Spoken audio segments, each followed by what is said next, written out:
Okay, let's pause for a moment to take a really close look at Ramiro Britto's artwork. This is the one from our classroom.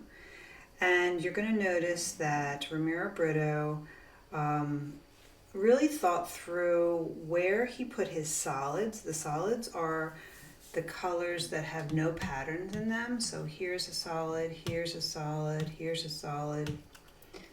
Okay, there's a lot of areas that have solids, and he planned them that way because he knew that in the other areas he was going to have patterns.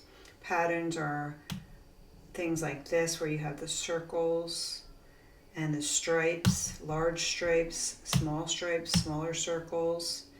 We're not thinking about color yet. We're just thinking about how he arranged the patterns and in relation to the solids. So what we're going to do is we are going to plan our artwork that way as well. We're going to draw our artwork, and we are going to mark off where we're planning on putting solids and where we are going to put our patterns.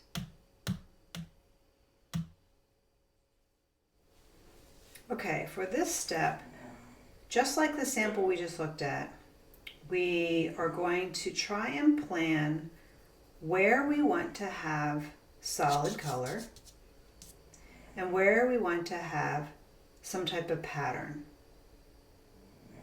The reason why we're going to plan it ahead is because we want to make sure that those two design elements are balanced on our page. Like, for example, we don't want all of these to be solid colored, just like blue and red and yellow and orange, and then over here be, stripes, circles, flowers, patterns, because that means that we'd have it off balance. We'd have all of our solids on one side and all of our patterns on the other side. So we want to make sure that we balance that. So I'm going to go ahead, I'm going to do a symbol. I'm going to do a symbol that says P for pattern. I'm intending to put a pattern there. Again, this is very light drawing because I'm going to be erasing that P. And then I want to have maybe a solid here, and maybe a pattern here, and a solid here. And I probably want to do a pattern here, and a solid here, and maybe a solid here, solid here. I'm thinking about where the solids are going to land so that maybe we have some patterns mixing in.